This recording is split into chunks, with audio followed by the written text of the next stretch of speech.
Amis du foot, bonjour et bienvenue dans Street Foot, l'émission sportive dédiée au football africain, maghrébin et international.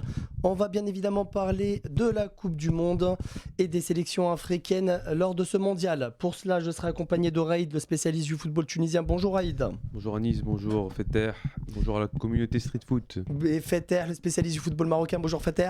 Bonjour Anis, bonjour à Raïd et salam à tous. Alors, on va commencer par la sélection tunisienne, Raïd. La sélection tunisienne qui a fait un mondial qui ont terminé avec 4 points. Ce mondial dans un groupe où il y avait la France, le Danemark et l'Australie. Le match contre l'Australie, défaite de la Tunisie, élimination, parce que c'est un peu à cause de ce match que la Tunisie se retrouve sur le carreau. Qu'est-ce que tu as pensé de la participation des Aigles de Carthage, Raïd? Oui, c'est ça, beaucoup de frustration. On était sur place, donc on a vu un peu l'engouement qu'il y avait à Doha, notamment des nombreux supporters tunisiens qui avaient sur place. Malheureusement, ça n'a pas suffi. On a pensé que ça allait être le 12e homme. Ça l'était, mais ça n'a pas suivi sur le terrain. Maintenant, oui, ce match face à l'Australie, cette première mi-temps qui fait que la Tunisie gâche cette opportunité de passer pour une fois le premier tour. Malheureusement, on a eu cette opportunité, on va dire, face à la France, d'avoir une équipe remaniée de Didier Deschamps. On a pu s'imposer 1-0 face à la France. Ça n'a pas suffi. On a vu que l'Australie, de toute manière, méritait sa qualification. Ils ont su s'imposer face au Danemark. Et voilà, ils ont pas démérité. On l'a vu contre l'Argentine en 8e. Ça avait pourtant bien commencé pour la sélection tunisienne. Un match nul face au Danemark avec des occasions plutôt nettes du côté tunisien. C'est ça. Après, voilà, quand on voit vraiment le véritable niveau qu'a eu le Danemark, on n'est pas surpris non plus qu'il y a eu ce match nul au premier match, pardon. C'est vrai que c'est peut-être aussi, on parle beaucoup du match contre l'Australie, mais c'est peut-être aussi contre le Danemark que la Tunisie a vu s'échapper la qualification. On aurait pu s'imposer face au Danemark. Quand on voit la première mi-temps avec les occasions franches qu'a eu Djebali, ils auraient pu s'imposer sur ce match, ça l'a pas fait. Et comme je le répète, l'engouement qu'il y a eu à Doha, c'était vraiment le moment ou jamais de pouvoir passer ce premier tour. On était vraiment à domicile durant ce premier tour. Alors avec une influence d'à peu près 40 000 spectateurs à chaque match, 4 points, ça reste très bien. Depuis 78, l'équipe nationale tunisienne n'a pas eu 4 points. Qu'est-ce qui a fait que la Tunisie n'est pas passée au deuxième tour? C'est des choix tactiques? Après voilà, c'est vrai qu'il y a des équipes qui se qualifient avec 4 points, d'autres non. Voilà, aujourd'hui de toute manière, il y en a même qui se qualifient avec 3 points. Il y en a même qui se qualifient avec 3 points, mais voilà, aujourd'hui je pense que voilà, tout simplement, là, il y avait une équipe d'Australie qui était supérieure, Danemark à la Tunisie. Aujourd'hui, ils ont pas démérité contre l'Argentine. Ils ont fait un gros match en 8e de finale. Ils ont su s'imposer face au Danemark. Danemark qui n'a trouvé aucune solution durant leur confrontation. On a pensé quand même voir le Danemark pouvoir revenir dans le match. On a vu qu'ils étaient impuissants. Donc voilà, je pense qu'aujourd'hui, l'Australie, ils finissent avec 6 points durant ce premier tour. Voilà, ils étaient devant et malheureusement pour la Tunisie, aujourd'hui, il y avait énormément de monde qui se sont déplacés, qui ont cru, et l'équipe a déçu tout simplement. L'équipe a déçu avec des choix tactiques. On va parler rapidement de Khazri, Wabi Khazri, le seul buteur de cette compétition, buteur face à la France, qui n'avait pas débuté le match contre le Danemark et qui est rentré contre l'Australie lors des 20 dernières minutes. Que se passe-t-il avec Khazri? Oui, Khazri qui a annoncé sa fin de carrière internationale. Je pense qu'aujourd'hui c'est un joueur qui n'a pas été respecté à sa juste valeur durant cette dernière décennie avec l'équipe nationale.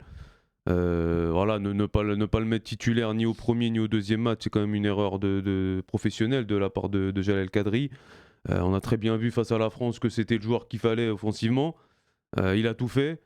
Je pense qu'on perd on va pas non plus cracher sur Djebali qui pour moi il a fait quand même une bonne Coupe du Monde. Il a fait ses matchs. Maintenant oui, Khazri il fallait le mettre titulaire surtout face à l'Australie. Avec une équipe qui s'est présentée, qui était émoussée physiquement, il fallait pas hésiter à tourner. Khadri ne l'a pas fait, il a préféré garder son 11 de départ. On l'a vu quand même face à la France, malgré que c'est une équipe B de la France, etc., ça reste quand même des joueurs qui sont supérieurs intrinsèquement à ceux des Tunisiens. Il a su faire tourner face à la France, on a vu que c'était beaucoup plus fluide, on a vu qu'avec des joueurs comme Ma'loul ou Ben Romdan qui ont ramené plus de volume dans le jeu. Il fallait le faire face à l'Australie, il l'a pas fait. On a vu quand même Kazri quand il sort après son but que voilà, avec le coach, c'était pas, voilà, ça a été plutôt froid. On a senti que Kazri était énormément frustré de cette Coupe du Monde. Je pense que sa décision, il l'a pris juste après le match. Je pense pas qu'il pensait qu'il voulait arrêter après le match, mais je pense que là, il a fait taire tous ses détracteurs.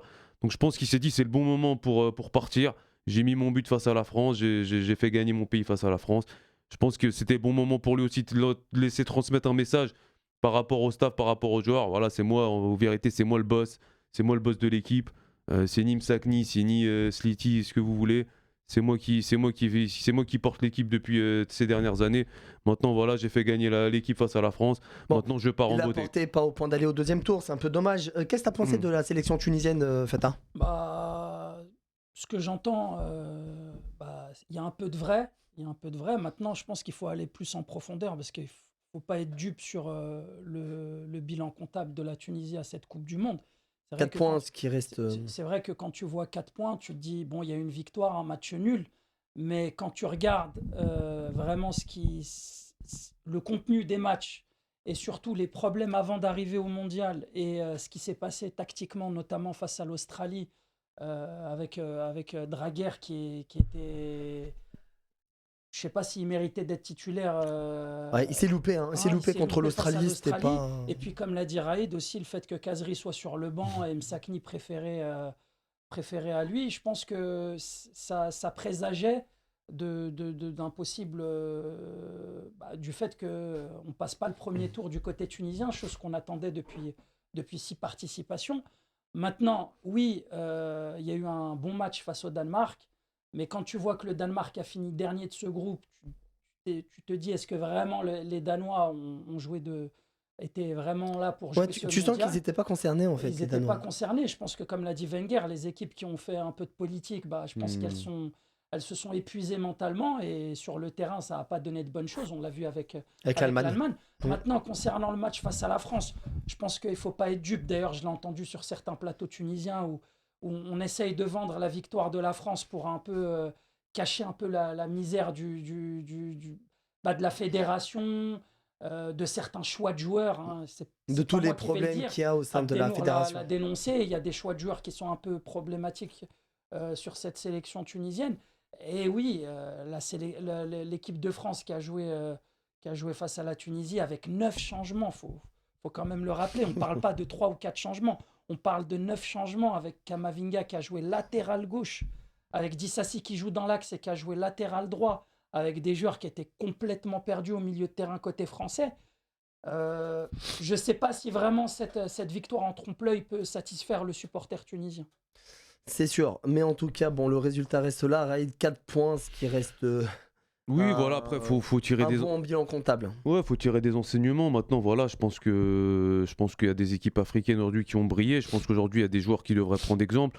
Aujourd'hui, les joueurs se ramènent, que ça soit à la CAN ou à la Coupe du Monde, en disant voilà, nous on est là, on veut rendre fier le peuple, on veut faire plaisir aux supporters. Je pense qu'aujourd'hui, pour faire plaisir aux supporters, il va falloir commencer déjà à changer cette mentalité, déjà commencer à vouloir jouer en Europe. Je pense que si tu veux faire plaisir à un supporter, déjà, commence à vouloir te montrer en Europe, à vouloir jouer dans des clubs où voilà, ça joue la Ligue Europa, la Champions League. Là, tu vas commencer à faire plaisir aux supporters. Aller jouer au Koweït, au Qatar, en Arabie Saoudite, et puis venir à la CAN ou en Coupe du Monde et nous dire que voilà, on veut rendre fier le peuple. Non, le peuple, pour le rendre fier, il veut voir ses joueurs jouer en Europe et dans des hauts niveaux. Pour pouvoir passer un palier, il faudra jouer en Europe. Ouais, ça, c'est une évidence. C'est intéressant là ce que vous dites parce que tout à l'heure j'entendais Raïd dire ouais on a vu que Kazri c'était le véritable patron de cette sélection, que c'était ni Msakni ni Sliti, mais à un moment donné les supporters je pense aussi qu'ils doivent faire leur mea culpa parce que qu'est-ce qu'on a entendu sur Msakni depuis ses débuts, qu'est-ce qu'on a entendu, c'est une star, c'est Bon, c'est quand même un joueur qui a porté l'équipe nationale tunisienne pendant un certain moment, certes, au niveau continental, mais ça a quand même été un joueur qui... C'est ce qu'on expliquait avant le début de la Coupe du Monde, c'est que la Tunisie, elle a le mode d'emploi en Afrique. Parce que le jeu en Afrique, Ouais. on l'a vu, on le voit avec ce mondial, et à des années-lumière d'un mondial. Bien sûr. D'un mondial. C'est à des années-lumière, le jeu n'est pas pareil, l'intensité, les coupures, les roulades, le cinéma que tu vois en Afrique, Tu l'as pas vu durant Bien ce sûr. mondial. Et ça, les sélections tunisiennes ou les clubs tunisiens savent le gérer. Mais dès que tu es vraiment au très haut niveau, je pense pas que Msakni va avoir si tu veux, Bon, on a vu ses limites en tout cas, oui. le niveau pour pouvoir rendre l'équipe Ouais, et puis meilleure. je pense qu'aujourd'hui, Msakni, bon, certes, il a fait quand même un bon match face à l'Australie, mais il a quand même déçu dans le sens où, voilà, on sort d'une Coupe du Monde. Normalement, en tant que capitaine, tu sors, tu fais une conférence de presse, voilà, le peuple, il attend quand même des mots de la part de son capitaine après une Coupe du Monde. On l'a pas entendu. Moi, j'ai eu certains échos que visiblement, c'est un joueur qui s'entraîne quand il veut. Il y a beaucoup de joueurs au sein de l'équipe nationale qui sont déçus de son comportement. Aujourd'hui, voilà, on le voit directement à Dubaï après la Coupe du Monde. Enfin voilà, c'est plus un joueur qui est concerné par le football. Aujourd'hui, je pense qu'il faut prendre des décisions au sein de la fédération. Oui, mais bon, les décisions jusqu'à quand? Parce que ça a toujours été le même problème depuis des décennies. Là, le problème de la sélection tunisienne ne s'appelle pas que Msakni, il s'appelle aussi Wadi Jari, qui est le président de la fédération. Il y a des joueurs qu'on porte vite, très haut, et on se rend compte qu'en fait, est-ce qu'on ne les a pas surcotés un petit peu? Alors, Même si techniquement, oui, il est fort, il a des qualités, il a mis un coup franc contre l'Algérie, il a mis un but contre le Maroc. Mais est-ce que c'est ça que le supporter tunisien, quand je dis le supporter, je parle du supporter de la sélection, attend d'un joueur comme Sakni? Kazri, pour moi, il n'y a pas photo, c'est le joueur de cette sélection avec Laïdouni pendant ce mondial. Le reste, on en a on a quand même Talbi en défense centrale qui a été pas mal. On va individuellement, et puis partir avec 4 gardiens pour faire plaisir au club. Est-ce que c'était un choix judicieux de la part c'est surtout un choix du président de la fédération, ça. On en reparlera un autre jour. En tout cas, la Tunisie qui termine avec 4 points, un bilan comptable plutôt honorable pour une équipe avec des joueurs moyens. C'est une réalité. On l'a bien vu, pour aller loin dans un mondial, il faut des joueurs de qualité. Et la Tunisie en manque peut-être. On va passer très rapidement au Cameroun, le Sénégal et le Ghana. Donc des sélections qui ont répondu plutôt présent lors de ce mondial, Fatah. Commençons par le Sénégal, deuxième tour. Le Sénégal, ils sont arrivés au deuxième tour, chose qu'ils n'avaient pas réussi à faire il y a 4 ans. On se souvient que c'était le Japon qui était passé au carton, au fair play en fait. Exactement. Donc cette année, ils ont très mal débuté, enfin très mal. Ils ont tenu 80 minutes face aux Pays-Bas et puis après ils se sont un peu écroulés en voulant jouer justement au ballon. Après, ils se sont vite ressaisis face au Qatar. On avait eu d'ailleurs un débat avec Raïd qui, je ne sais pas si tu te souviens, nous avait dit que le Qatar-Sénégal, c'était à peu près... Ouais, on l'a vu que c'était vraiment... On a vu malheureusement que le Qatar, c'était pas... Très faible. C'était pas ça. Ouais, ils c'est n'étaient faible. pas encore prêts pour le niveau mondial. Et puis après, ils ont super bien joué face à l'Équateur. C'était un très bon match. C'était un très bon match. Équipe qui a posé des problèmes justement à la Hollande et qui avait marqué en match d'ouverture. Qui avait fait match nul contre la Hollande. Hein. Ouais, et qui avait battu en match d'ouverture le Qatar. Bon, ils ont réussi à passer le premier tour. Face aux Anglais, les 20 ou 30 premières minutes, c'était, je caricature un peu, mais on aurait dit un match de CAN. C'était vraiment un brouillon. Et le Sénégal, pour moi, n'a pas su saisir ces temps forts, notamment avec une belle occasion de Boulardia. Et puis, vite, l'Angleterre est revenue dans le match, a mis le but, le premier. Et puis après, les Sénégalais sont un peu découverts. Ils ont encaissé un contre et puis après le match était déjà plié. Oui, c'était déjà plié. Mais bon, le Sénégal... Ça reste une belle participation des hommes d'Aliou Cissé, qui leur manquait Sadio Mané. Après, Cissé, c'est un peu ce qu'on lui reproche. Quand tu vois l'équipe jouer, tu vois pas la patte du sélectionneur. On l'avait dit notamment à la CAN, même s'il l'avait gagné. Il y a beaucoup d'individualité, mais derrière, ça manque un peu de on sent pas la patte du sélectionneur. On sent pas la patte du sélectionneur. Et puis Mendy était un peu en dessous de son niveau. On sait que notamment face à la Hollande, il avait commis 2 fautes.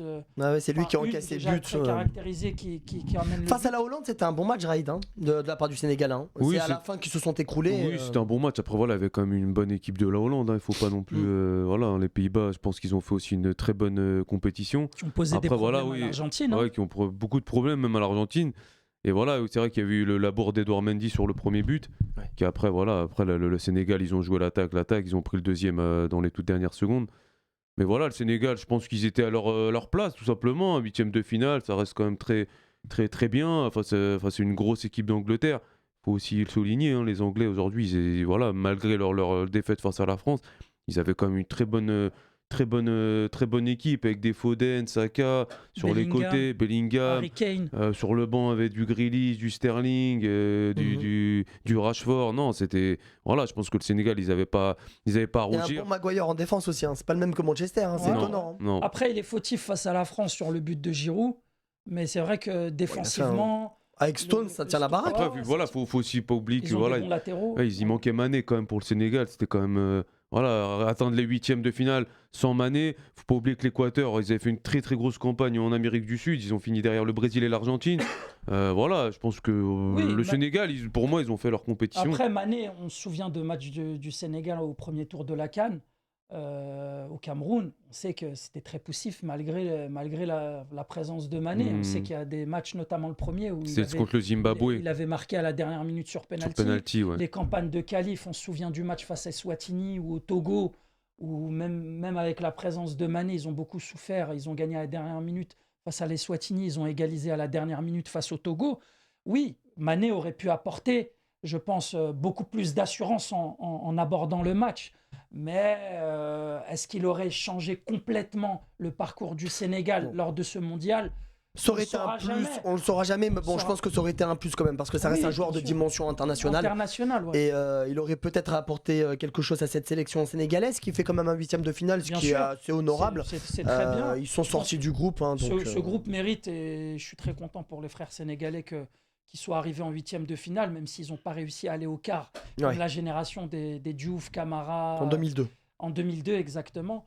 Mais c'est déjà une bonne chose par rapport à l'édition précédente où vraiment ils étaient à un carton jaune de passer en huitième. Donc c'est bien. Maintenant, c'est vrai qu'ils se sont écroulés. Le 3-0 est un peu cher face aux Anglais. Et les Anglais, comme je t'ai expliqué les 20 premières minutes, ils étaient prenables. Peut-être que ça aurait changé le cours de la rencontre. Exactement. Donc on va passer au Cameroun. Le Cameroun qui, avant d'aller à cette compétition, on va pas refaire tout ce que leur président Eto'o a dit, finale de Coupe du Monde, etc. Ils se sont pas ridiculisés, Raïd, hein. Non, au vu de leur match amicaux, on s'inquiétait énormément pour le Cameroun avec des défaites face à l'Ouzbékistan, des matchs nuls face au Panama. On ne s'attendait vraiment pas à ce que le Cameroun finisse avec 4 points. Voilà, ils ont gagné quand même le Brésil. Ça reste, même si le Brésil avait fait tourner, ça reste quand même un match historique quand même de battre le Brésil. Un gros match face à la Serbie. Africaine à avoir battu le Brésil en compétition. Exactement. C'est ça, vraiment surprenant les Camerounais parce que franchement c'était vraiment nul. C'était nul à chier, excusez-moi du terme, hein, ces matchs amicaux du Cameroun. C'est surprenant quand même qu'ils puissent finir avec 4 points. C'est vraiment l'orgueil, je pense, des joueurs qui ont parlé. Je pense que Rigobert Song, il aurait dû mettre dès le départ le duo Choupo-Moting avant Vincent Aboubakar. Ce duo-là a très bien fonctionné lors du troisième match. Mais même face à la Serbie, Quand il rentre, Vincent Aboubakar qui rentre, qui fait même une passe à Choupo-Moting. Et qui marque un sublime but là de la c'est peut-être le plus beau but de la compétition. C'est clair. Mais aujourd'hui, sincèrement, ces deux-là, pourquoi ils n'ont pas joué ensemble? C'est la faute à C'est vrai que Song, Choupo-Moting au Bayern, il est méconnaissable par rapport à... Bon, moi, je suivais pas... on regardait Paris parce qu'on est des supporters du PSG.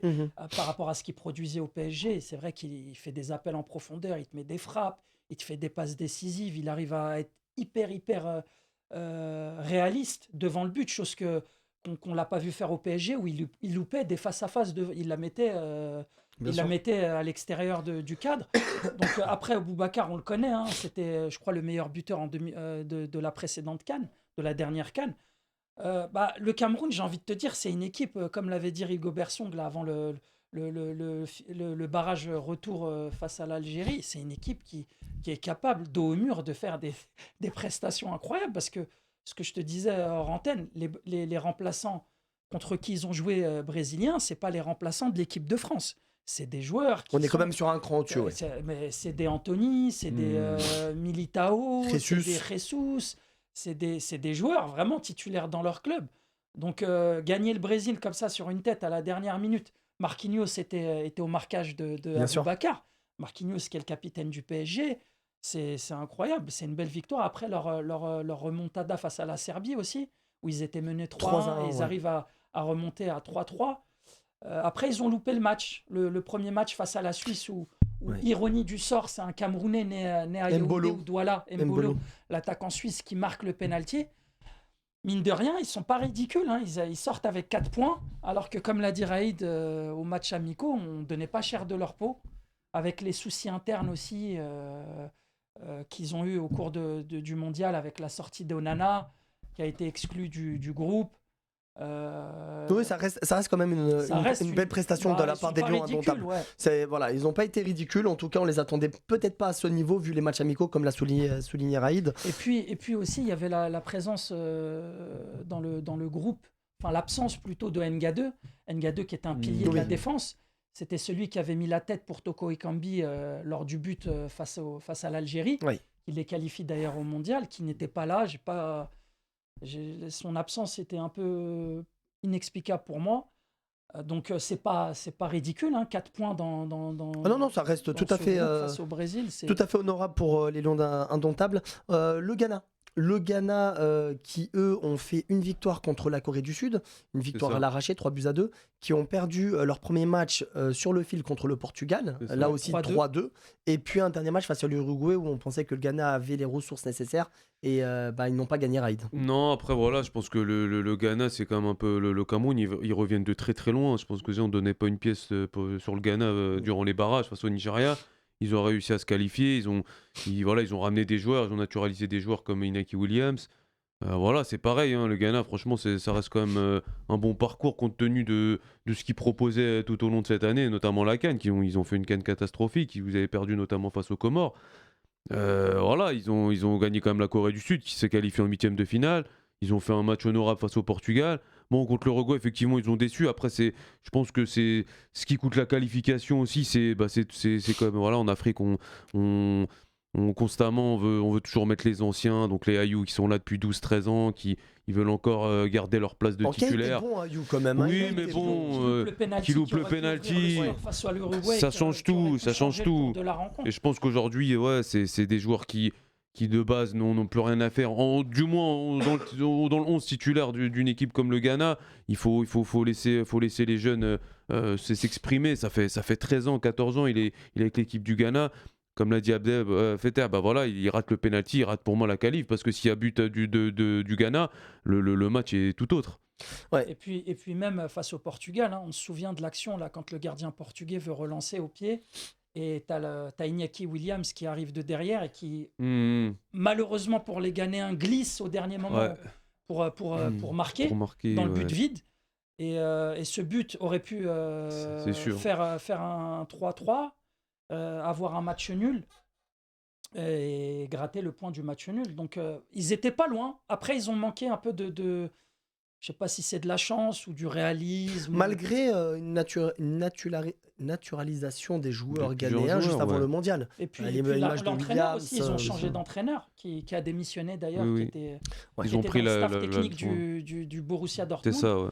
Il y a aussi Hudson-Odoi, l'attaquant de Chelsea qui a été prêté au Bayer Leverkusen, qui leur a fait faux bond, qui a changé d'avis, qui avait donné sa parole pour venir et qui n'est pas venu. Moi, je pense que pareil, comme le Cameroun, c'est honorable. Ils étaient pas loin. Ils n'ont pas réussi à passer ce premier tour, mais ils étaient pas loin et ils n'ont pas été ridicules. En tout cas, aucune sélection africaine n'a été ridicule. Ça, c'est je pense que le niveau du football africain il y a plus d'engagement et puis psychologiquement, les Africains aujourd'hui, quand ils abordent les matchs avec beaucoup plus de sérénité, ils y vont.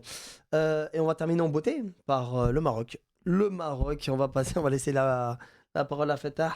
Donc le Maroc, que dire, demi-finale. Je suis un peu en roue libre là si je vais parler parce que c'est le supporter du Maroc qui va s'exprimer. Je sais pas si quand tu supportes une sélection africaine, tu as le logiciel pour te rendre compte que ton équipe elle peut arriver en demi et jouer la petite finale samedi face à la Croatie. Petite finale, 3e place. Hein. 3e place, c'est quelque chose d'exceptionnel. Ça s'était jamais produit pour une nation africaine. En plus, au vu du parcours et des équipes rencontrées, Parlons du parcours. Alors, ça a commencé dans un groupe qui était assez difficile. On avait la Belgique, donc la Croatie, vice-champion du monde, et le petit poussé, entre guillemets, le Canada, qui a fini premier de la zone Amérique du Nord devant les USA. Devant les États-Unis. Ouais. Donc, on se retrouve dans cette poule. Le Maroc qui joue leur premier match face à la Croatie. Un match plutôt serré. Bounou sort de 3 arrêts qui laisse le Maroc toujours en vie. Une bonne prestation du côté, du côté marocain, surtout tactiquement. Ouais, tactiquement, on a compris que ce match-là, il fallait pas le perdre. Chose qu'on n'avait pas réussi à faire face à l'Iran avec, ironie du sort, un but contre notre camp à la dernière minute. Donc on avait retenu la leçon. Donc on a joué un match tactique, bien, avec un bloc bien défensif. On aurait pu, sur un contre, pouvoir renverser la vapeur et marquer. On a vu que les Croates nous respectaient beaucoup. Faut reconnaître que la Croatie, moi, elle m'a surpris parce qu'elle a donné beaucoup de respect à cette équipe marocaine. On sentait qu'elle était sur le recul-frein, un petit peu, surtout vers les 20 ou 30 dernières minutes du match. Et qu'on a vu que les Croates, le match nul, ça les arrangeait un peu aussi. Donc nous, on ne s'est pas trop découvert. Bounou, comme tu l'as dit, a sorti 2 arrêts au bon moment. Et on est sorti de ce match-là avec le point du match nul qui n'était pas démérité à mon sens. Et puis là arrive le deuxième match face à la Belgique, ce petit derby entre guillemets, parce qu'une forte communauté marocaine en Belgique, et victoire 2-0. Et là c'était, c'est soit tout le monde, beaucoup de personnes diront que la Belgique n'était pas au niveau, d'autres vont dire que c'est le Maroc qui a... Qu'est-ce que t'en penses ? Bon, déjà individuellement, la Belgique, c'est du. Ça reste bien sûr. Quand tu vois De Bruyne, quand tu vois Witzel, quand tu vois. Ne serait-ce que même Hazard, il joue toujours au Real. Les deux frères. Quand tu vois que t'as Tielemans qui rentre, t'as Castagne, t'as Onana, t'as Thibaut Courtois qui est le meilleur gardien du monde. Même bien si sûr. Devant lui, il a une défense qui est un peu vieillissante. Mais Thibaut Courtois, lui tout seul, il a réussi à dégoûter pas mal de clubs en Ligue des Champions. Lors de la victoire du Real de la dernière édition en Ligue des Champions.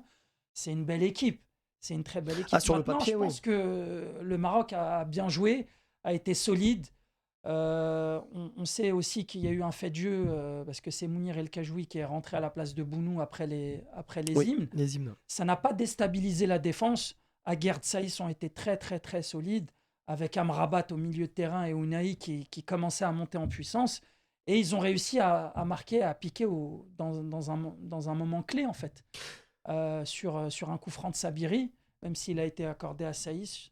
Alors, le Maroc avait marqué 3 buts lors de ce match. Ziyech avait marqué. Ziyech avait déjà marqué, et puis ça a été un hors-jeu. Un hors-jeu actif. Exactement. De Saïs.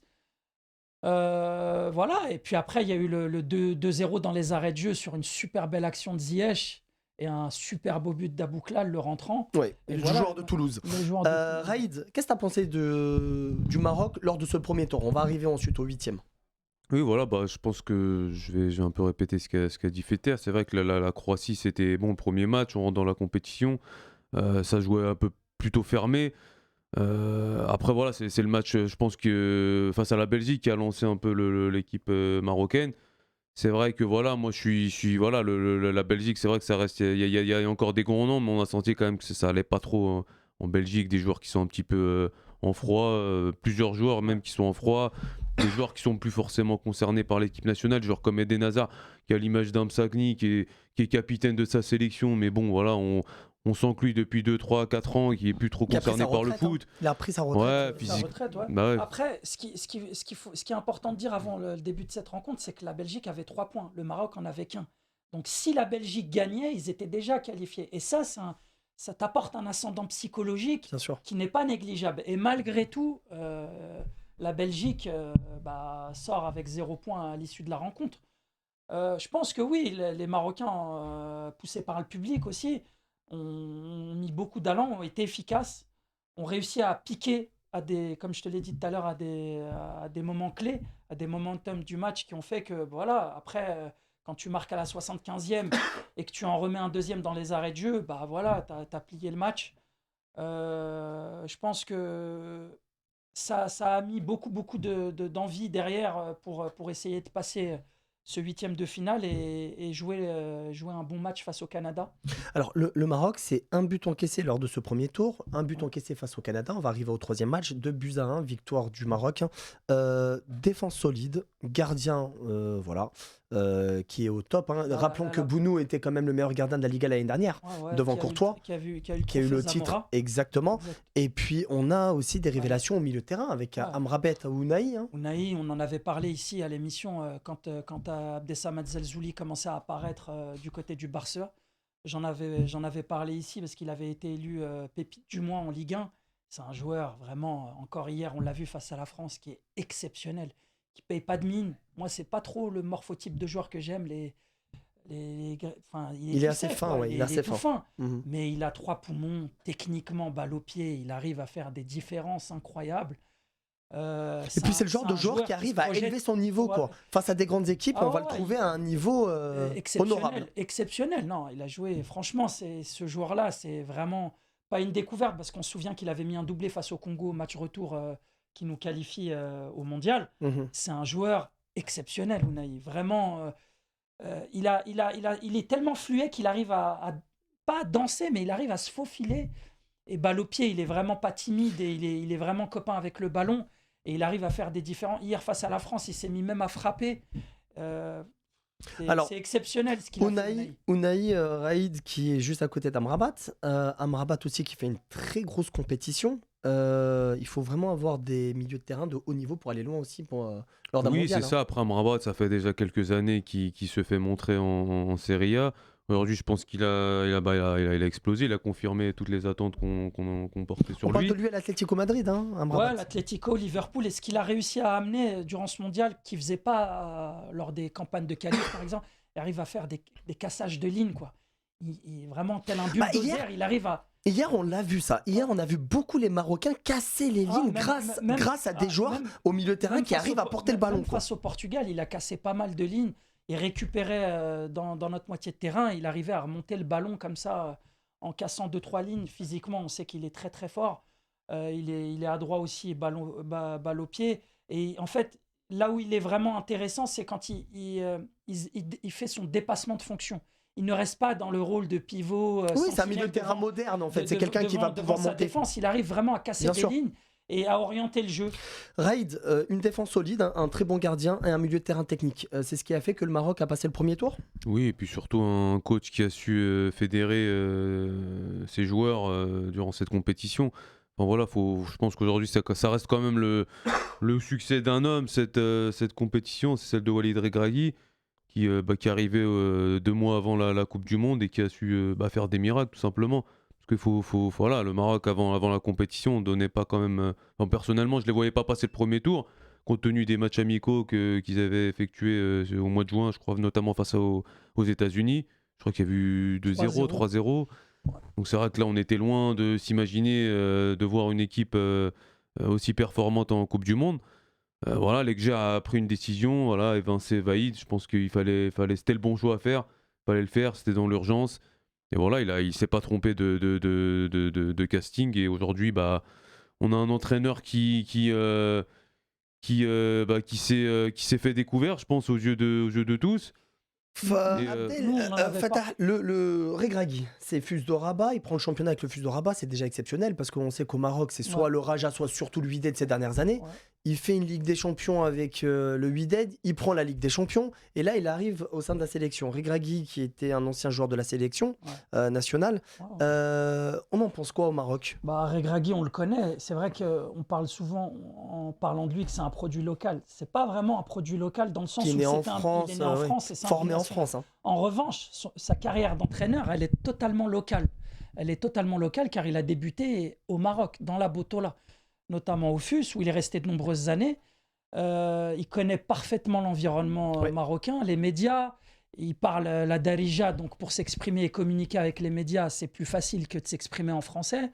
Il maîtrise les langues et c'est vrai qu'il a apporté ce vent de fraîcheur en utilisant des mots et des expressions de la langue marocaine qui parlent à tout le monde, aussi bien au peuple, aussi bien aux supporters, aussi bien aux médias, aux joueurs. Et il a réussi à fédérer, comme l'a dit Raïd, en ayant le pragmatisme européen, avec un ADN marocain. On l'a vu la première mi-temps face au Canada où ça jouait vraiment bien au ballon. On l'a vu ici, notamment hier face à la France où j'ai entendu pas mal de choses sur le jeu marocain, notamment des médias français. Bah hier, ils ont vu qu'au Maroc, qu'il y avait du ballon, exactement. On s'est joué au ballon. Et juste une petite chose, on l'a vu, enfin, les sélections africaines étaient toutes entraînées par des sélectionneurs du pays. Ouais. Et Mais ça... après, c'est là où je veux. Les parcours sont différents. Parce que tu as des sélectionneurs comme Cissé ou d'autres qui ont uniquement entraîné des sélections. Regragui, il a entraîné des clubs. Ouais. Donc il a parce que quand tu il a une meilleure connaissance du football marocain. Bah c'est normal. Ou même du football africain en général, parce qu'il se déplace. En club, tu fais des déplacements. Les arbitres que tu rencontres à la CAN, c'est les arbitres qui t'entraînent durant les compétitions africaines. Donc, il a une expérience qui est décuplée, qui est x10 en fait. Parce que tu joues des journées de championnat et tu joues des compétitions africaines, chose que le sélectionneur d'une sélection africaine ne fait pas, parce que tu as 5 dates FIFA, tu as 5 matchs ou 6 dans l'année. Et c'est pas la même expérience qu'un Regragui, par exemple, qui a entraîné des clubs. En tout cas, il a su trouver la mayonnaise pour faire tourner cette équipe marocaine. 8e de finale, ils jouent contre l'Espagne. Raïd, ils éliminent l'Espagne au penalty. Ils avaient peut-être pas la possession, mais les Marocains étaient très bons tactiquement et physiquement. Et ils arrivent à bout de cette équipe espagnole grâce à un grand Bounou. Oui, c'est ça. Je pense qu'aujourd'hui, le Maroc, c'est ce qui leur manquait. C'était vraiment cette culture tactique. Ça a toujours été une équipe qui joue, qui veut jouer, qui veut avoir le ballon, de part de leurs joueurs techniques. Mais je pense qu'aujourd'hui, justement, Regragui, il est venu, il a réussi à inculquer cette culture tactique aux joueurs. Ça n'a pas été facile. Moi, j'ai eu quelques échos. Il faut savoir qu'il y a beaucoup de joueurs qui avaient du mal déjà à adhérer à son discours dès son arrivée. Donc voilà, il a réussi à faire l'impossible, parce que voilà, ça fait quand même plusieurs décennies maintenant qu'on n'a pas vu le Maroc à ce niveau-là. Et voilà, c'est fou, parce que il suffit d'un individu en fait pour changer toute une équipe. Et en tout cas, ça a payé parce qu'il gagne au penalty. Tu peux nous parler très rapidement de ce match face au Portugal, Fatah? Qu'est-ce que tu en as pensé? Alors, juste pour en revenir face à l'Espagne, on aurait pu tuer le match. On voit que si je dirais, il loupe un face-à-face, chose qui aurait pu éviter la séance de tir au but. Mais bon, c'est pas passé. C'est pas passé. Et vice-versa pour le Portugal, à la fin, le joueur du TFC Exactement. Face au Portugal, c'est pas le même jeu que l'Espagne. C'est un jeu un peu plus vertical, un peu plus direct. Ils sont bons dans la possession, les Portugais, bien sûr. Aussi bien le 11 que sur les. Mais on a vu une meilleure équipe marocaine. On a vu une équipe marocaine qui a essayé de poser le ballon. Ouais, qui a essayé de jouer avec un bloc un peu plus haut que face à l'Espagne, mais c'est normal parce qu'on doit gagner. Et puis jouer les prolongations, je pense que ça aurait été fatal pour nous. Après, on a réussi à mettre ce but qui a facilité juste avant la fin de la première mi-temps.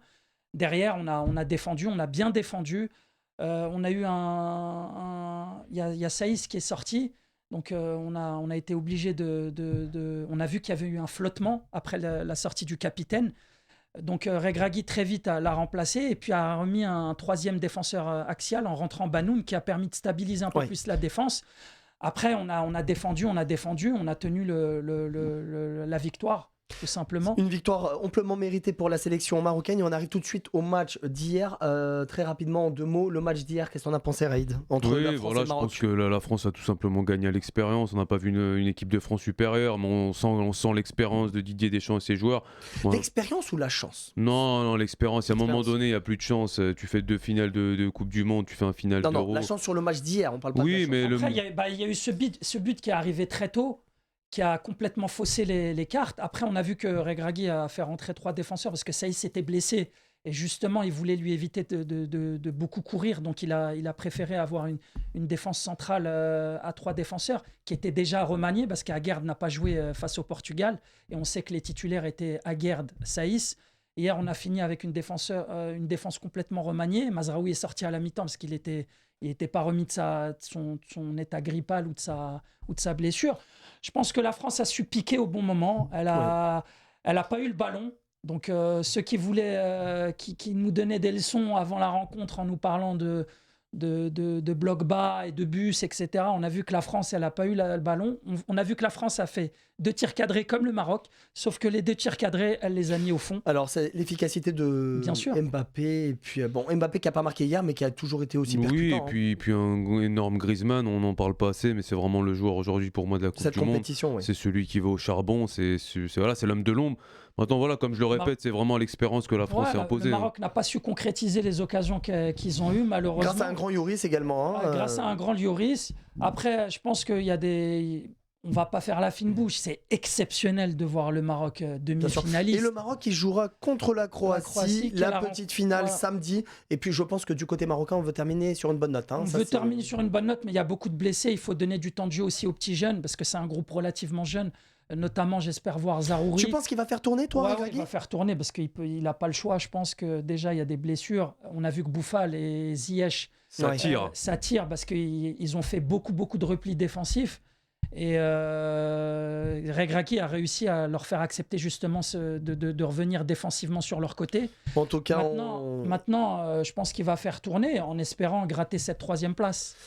En espérant, ce serait exceptionnel pour le Maroc. Mais... Rappelons que le Maroc, c'est la seule équipe africaine et arabe à avoir atteint ce niveau de compétition. Je pense que arriver en demi-finale a mis la lumière sur le championnat local, sur beaucoup de joueurs et marocains. Beaucoup de joueurs, on en reparlera. Oui. Il y a eu l'académie Mohamed VI qui a fait qui a fourni 4 joueurs et qui a fourni un travail monstre depuis une dizaine 2009. De joueurs qui font partie de l'équipe nationale actuelle. Ouais, et même du championnat, même au Wydad, il y a des joueurs, même à l'étranger, il y a des pépites là qui vont sans doute éclore, qui jouent en Espagne notamment, qui jouent en France.